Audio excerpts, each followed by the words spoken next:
wasn't it a great time that we had yesterday? I'm going to slow it down today, talking about second part of my story, but infusing it with some lessons that I think we can derive, all of us as entrepreneurs. Such a great honor to be here again.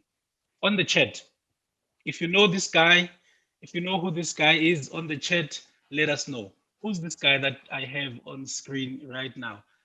Fast fingers first. Let us see who knows this gentleman. I'm going to pause, check the chat. Let's see. Um, no one knows him yet. Uh, Chantel says Akon. No, it's not. Uh, Sarah says Akon. No. Someone says it's you, Spew. Ha, it's not me. I don't know him. Says Nokwanda. Let's see. I don't know him. Say Trifosa. Okay, interesting, interesting, interesting. Let me wait one more second. I don't know him. Says Anona. Celeste says it's Ngabla. No, it's not. Da da da da. Maybe a soccer player changing the world. No, it's not. Okay, let me reveal. This gentleman, ladies and gentlemen, his name is Oskido. Oskido. Oskido is one of the musical legends in South Africa, and a guy who's done incredible work. So imagine this with me. I'm a student at a school called Pafokang Senior Secondary School in the mid 90s. It is in Soweto. I stay in Orange Farm, but I study in Soweto, and study in the place is in a place called Rockville in Soweto. And there was this nice little place called Pub and Grill in Soweto. That same place is called The Rock now. And we used to go there every now and then as students. There was no alcohol on during the week. So we'll go there on Fridays. And this guy called Oskido in the mid 90s had just formed a group called Brothers of Peace. That Brothers of Peace was established by him, Don Lager, and a guy called Bruce. And then eventually it was just him and Bruce. Brothers of Peace, we were enjoying some music. There's some songs that were going something like Wenzani abafazi babantu uzolimala wemanyonyoba. I think someone in the group might actually know that song. The other one went something like this. Abangishaye Goli. If Alex was here, he was gonna say, Spio, please never ever sing again because he's an amazing singer. So we're dancing to Oskido music. It's in the mid 90s. Fast forward 2021, Oskido is still in the game. He's just released some music called Iskupu Samakhotmane and Ama 2000s, a term that we use to describe anybody born after the 2000. They're still dancing to his music more than 27 years later. How incredible would it be as entrepreneurs to have that kind of longevity? His record company, Kalawa Jasmine, has just signed a deal with Idols SA to be able to give contracts and to the winners of Idols SA. 27 years later, Oskido's music is flourishing.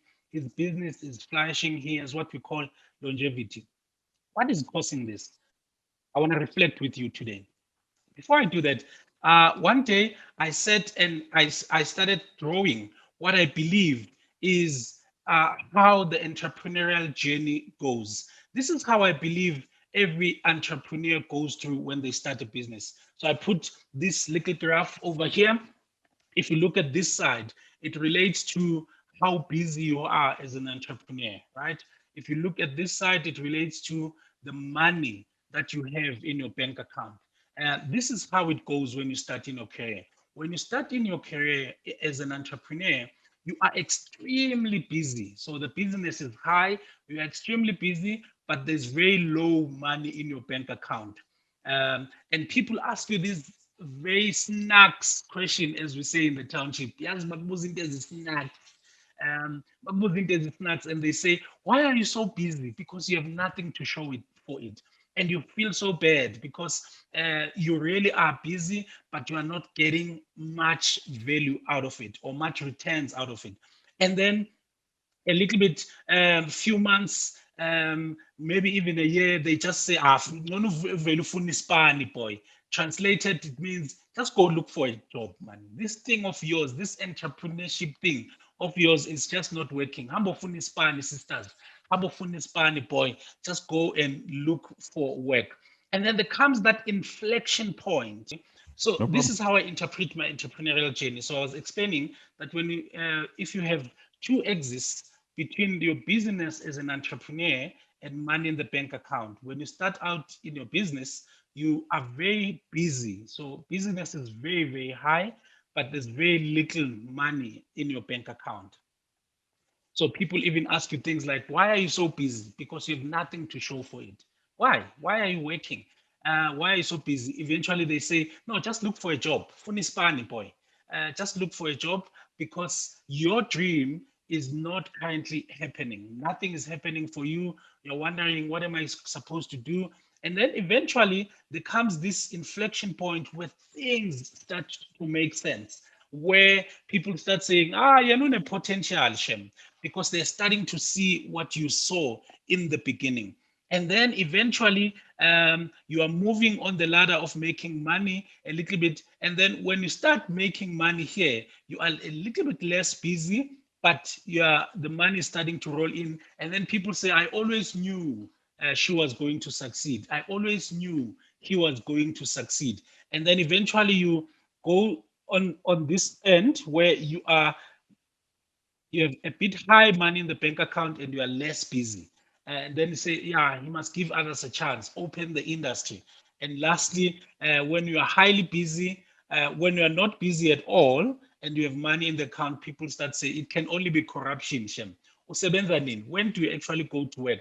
Because you are not busy at all. So all of us as entrepreneurs, I think we are trying to get to from this point to that particular point, but it takes a bit of time. If this makes sense in the chat, please let us know. Let me know where you think you are. Let me know whether it makes sense and give us some ideas on how we can all move from here to here, where it would make a lot of sense. So we're all moving in that journey.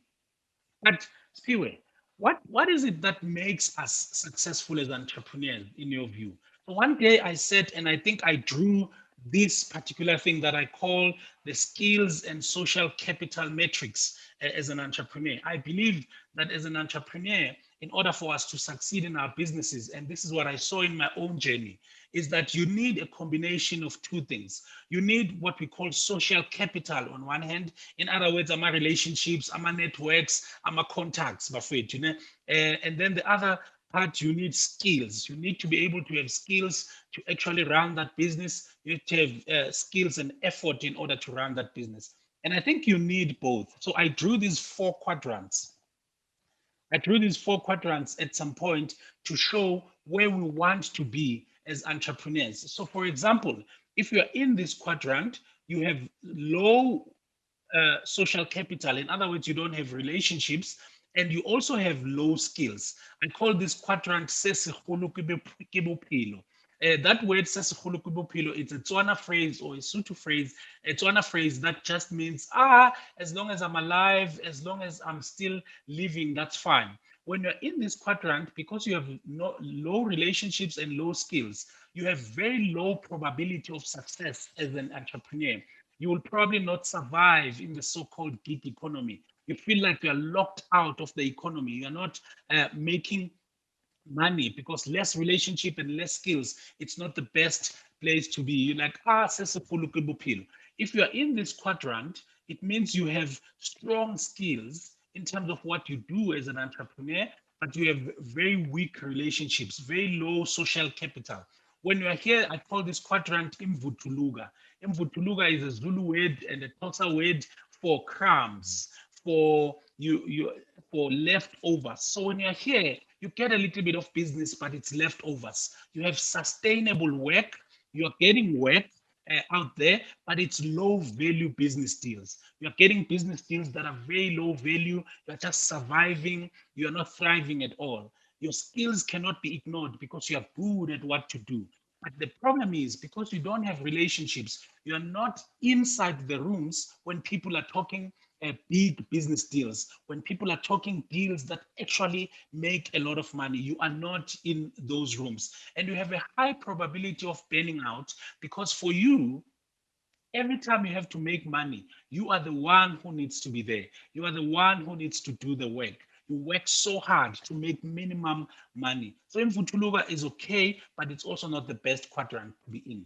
The third quadrant that I want to just chat about is the one I call umlilo wamaphepha.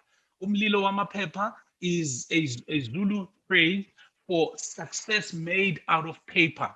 It's success that blows up very quickly, but it's not sustainable. So when you are here, you have very strong social capital.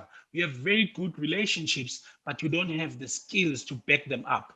So when you are here, Umlilo Mapepa, you have a high degree of success. You succeed too quickly, and you make a lot of money, but it's not sustainable because you don't have the skills to back it out. What happens is, if you're in this quadrant, um, you are dependent on that one minister or that one mayor or that one CEO or that one executive in corporate to give you business. If you lose that social capital, it is very difficult for you to bounce back. And because relationships can open the door, but you still need the skills to stay in the room and sustain your business. So here you have a bit of success, but it's not sustainable. The quadrant that we all want to be in as entrepreneurs is this quadrant that I call the Sikhaphe wena emhlabeni quadrant. Sikhaphe wena emhlabeni, boy. This quadrant that phrase means we're literally here on earth. We are accompanying you. You are flourishing. You are doing amazing. Everything is going well. When you're in this quadrant, you have high social capital, which means you have relationships and you also have the skills. That's where we want to be as entrepreneurs. You want to have the relationships and you want to have the skills to back it up. Because when you have both, even when you lose that social capital, networks, contacts, you still have the skills to back it up. So this is the high degree of success, and it's also sustainable success. Let me know in the chat whether this makes a lot of sense. How do we then move to this quadrant is the question that as entrepreneurs, we all need to think about. Obviously, it means if you don't have the right skills, you must acquire the right skills, and you must also build good, solid relationships that are not unethical, because unethical relationships over the long run will not lead to success. So that's what we need to think about. And that's what I reflected on my own journey.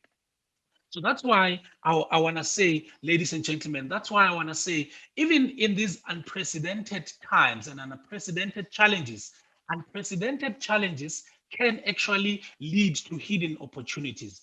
As we think about the pandemic right now, we're seeing unprecedented challenges. But did you know that there are hidden opportunities in these unprecedented challenges? I want to introduce you to some other person that I just want to draw some few lessons from her story.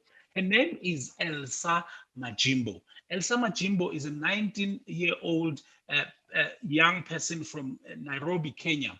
And up until a year ago, before the pandemic, nobody in South Africa knew who Elsa Majimbo is. Nobody outside of Kenya knew who Elsa Majimbo is. Right in the middle of the pandemic, when the pandemic started, Elsa Majimbo started taking these videos of herself doing what we call content creation, just funny videos on the internet. Elsa Majimbo at that time had something like 600 followers on Twitter and so on. Nobody knew her outside of Kenya.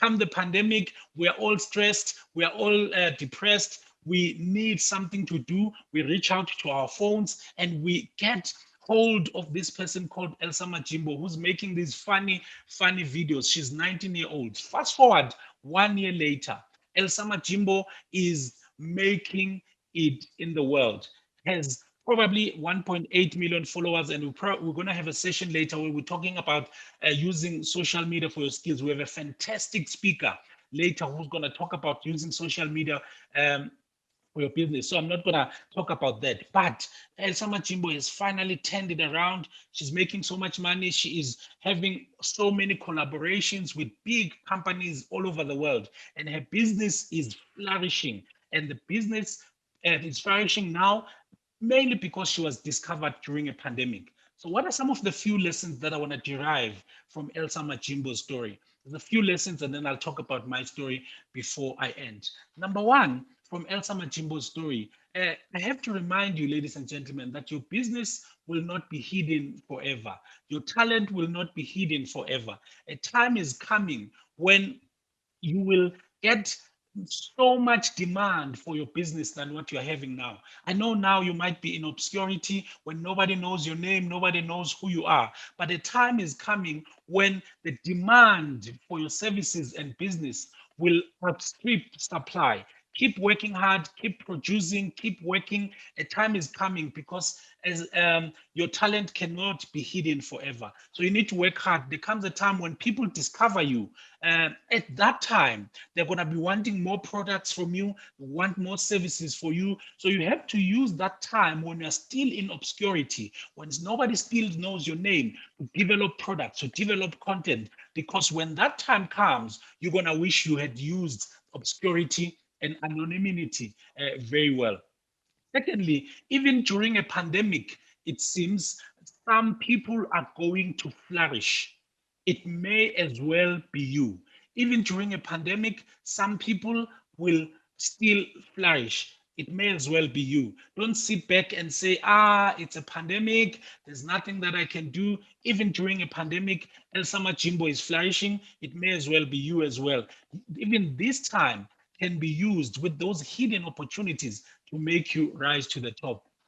Thirdly, keep dishing out content, keep dishing out products, keep dishing out service. Because just like people did with Elsa, there comes a time when people stumble upon your work, stumble upon your products, stumble upon your services. And when that time comes, people go and look for every little thing that you've done in the past and they try and buy everything that you've done. We've seen artists where you like one song from an artist and then you try and go buy everything that they've done. So keep working, keep producing because that time is coming.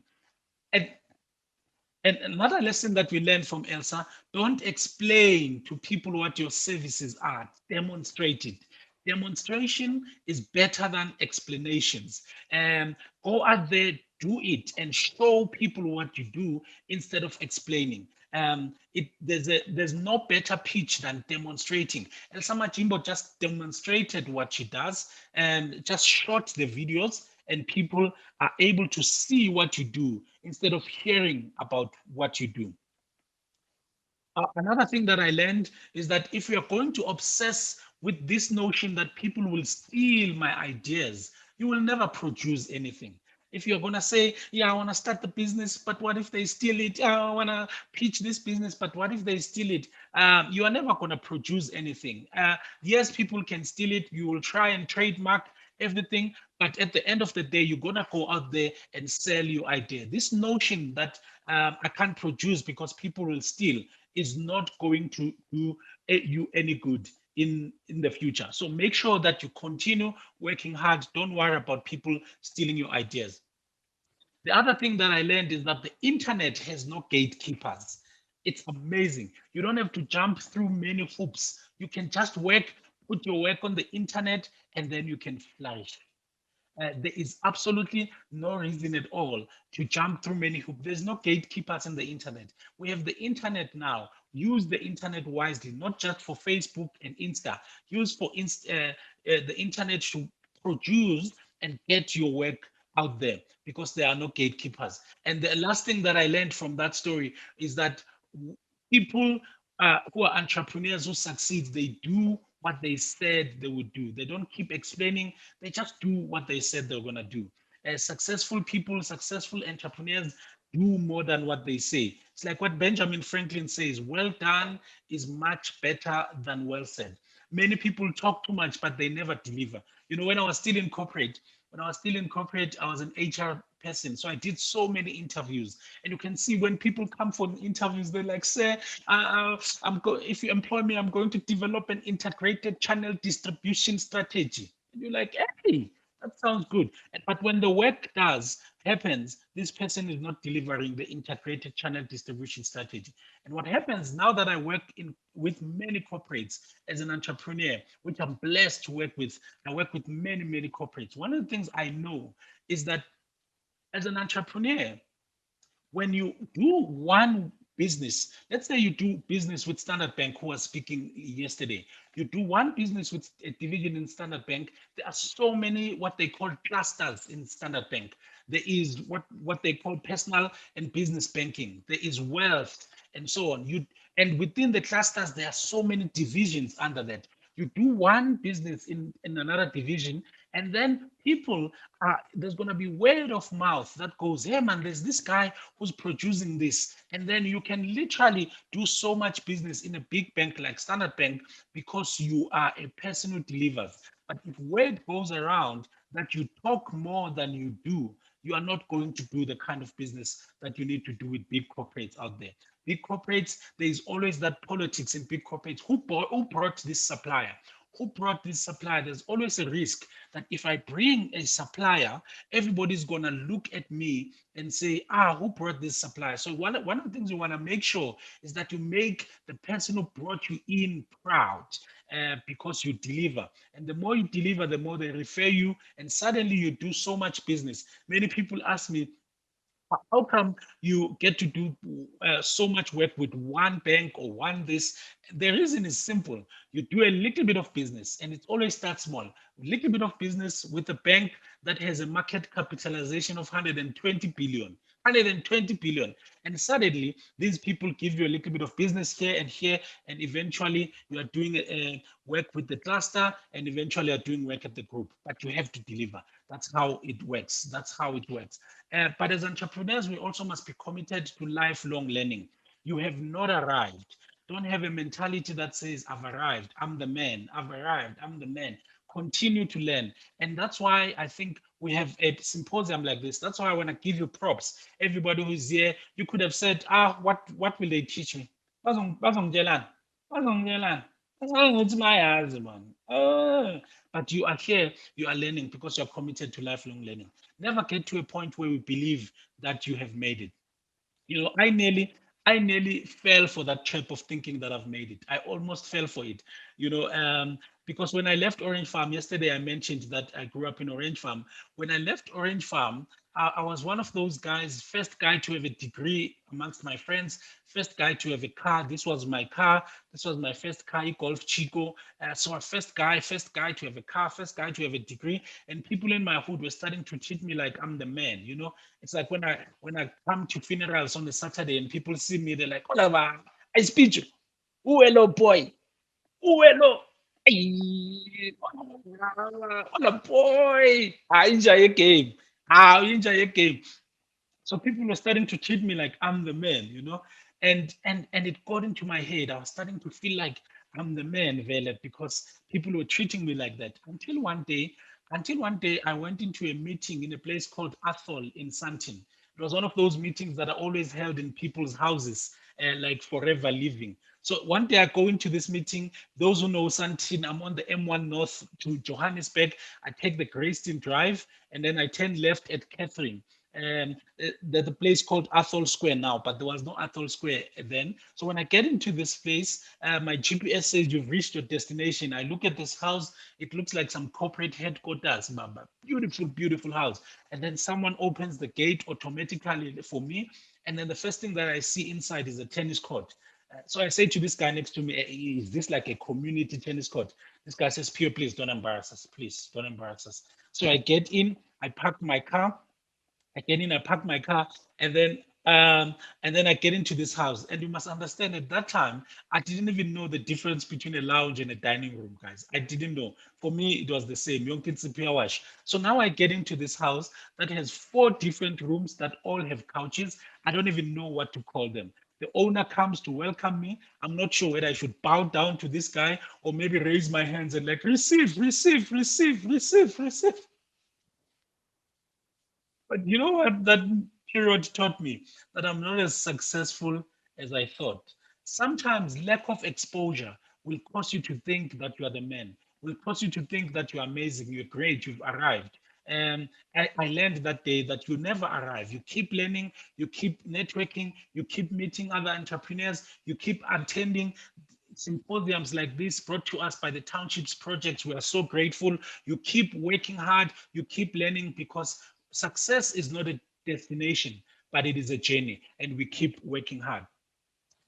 As I lead towards my closing, it's so great that yesterday I talked about the fact that in 2002 I was traveling on that train, train number 9003. When I was traveling on that train, I was a learner. I was an intern at a company called Mining Qualifications Authority in Braamfontein. So they'd taken five of us as interns, and all of us had degrees. We had studied HR, most of us, all of us had degrees. But when you're an intern in a company, they ask you to do all kinds of small, insignificant stuff. So they would ask us, because the MQA used to organize conferences in the mining industry.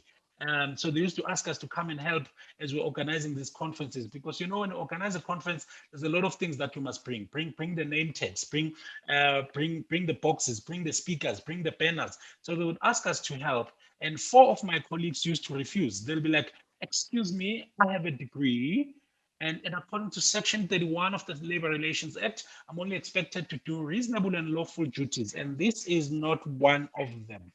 So my friends used to refuse to do this small stuff. And me now I volunteered to do this small stuff. You can see I even have the body for it, to carry these boxes. And my friends used to laugh at me and say, "This one does not know his rights. He does not know his rights, is letting people look down on him," and so on. But I didn't mind. I was like, "No, no problem. I'm going to do it." My friends used to laugh at me so much. What they didn't understand is that while I was helping out in those conferences, doing those small tasks, doing mundane tasks, nobody knowing my name, because I didn't have a car, I used to take a train to Orange Farm, to Braamfontein, and then someone would give me a lift, because the conferences happened in awkward places like in Daba Hotel in Fourways, or Ilovo. I didn't have a car for that.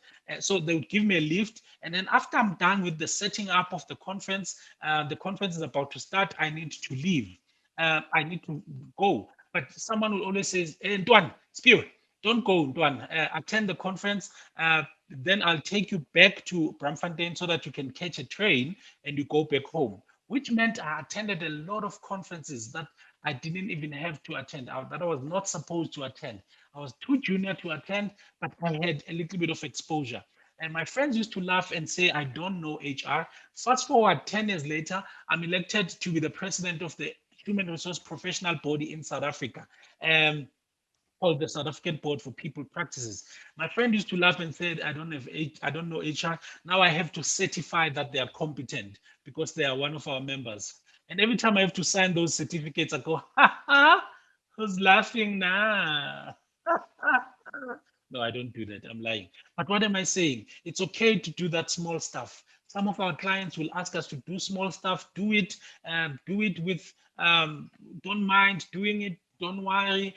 Your day is coming. You are getting exposure that will make a huge difference in your life. It's about understanding and having a long-term perspective, that, what, I want to have a long-term perspective.